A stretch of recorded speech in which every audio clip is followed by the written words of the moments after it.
So I want to explain to you about the public inquiry, what it is, what it has achieved so far, and most importantly, how each of you can get involved.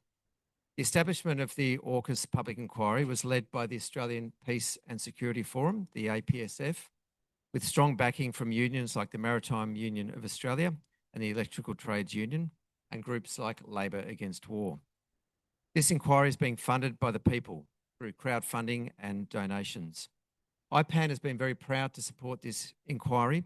Both Annette Brownlee and I were asked to be part of the Secretariat, organising and driving the planning process, and our IPAN volunteers have been on the ground at hearings from the very start.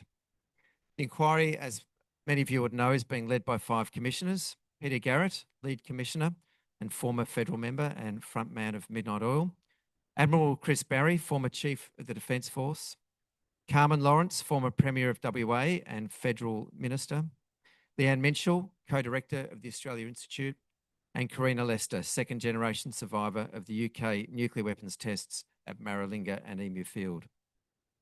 Now, the goal of the inquiry is simple: to hear from Australians about AUKUS. And the Secretariat is actively seeking to hear voices both opposed to and supporting AUKUS. In Melbourne, the first hearing was held on the 11th of June, and it began with a powerful presentation from former Foreign Minister Gareth Evans. In Fremantle on the 29th of June, former Defence Minister Linda Reynolds became the first major pro-AUKUS advocate to appear. The inquiry has also invited the Prime Minister, the Defence Minister and the submarine agencies. Most have not even replied. Credit to Linda Reynolds for standing up to be counted. In Adelaide on July 16th and 17th, 2 hearings were held. The opening day heard a compelling presentation from Rex Patrick, the former senator, as well as former Federal Defence Minister Christopher Pyne. And this day was followed by a First Nations yarning circle led by Karina Lester. Vital voices, especially on nuclear waste. There's been significant media interest in the inquiry. For example, the Adelaide hearing attracted 4 television cameras representing 5 networks with confirmed flow-on public interest. The most powerful moment so far, as described by another Secretariat member, Russell Rollison from the APSF, was Barbara from Melbourne, suburban civilian who educated herself on international affairs during COVID. She walked in, delivered a compelling submission on sovereignty. We don't need to ride on anyone's coattails. We have the capacity to look after ourselves.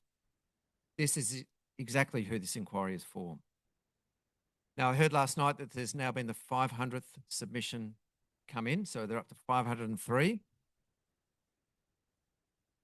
Let's get it to 1,000. We've got 200 people here. That's 700. Hearings are still to take place in Sydney on the 10th of August, Newcastle the 11th, Wollongong and Port Kembla on the 12th of August, and Canberra on the 2nd and 3rd of September. And Brisbane, we believe, is proposed for the 25th of August, pending the availability of commissioners. So watch this space. We need your voice. Go to AUKUSpublicinquiry.com, click Make a Submission, and it's the Inquiry Secretariat's preference for people to make online submissions. If you have any issues, you can do an email submission, and you can find that email address on the Inquiry website.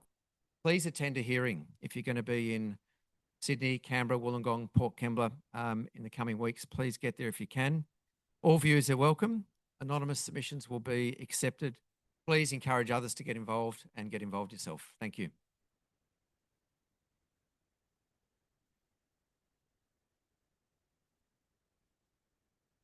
Thank you, Jonathan.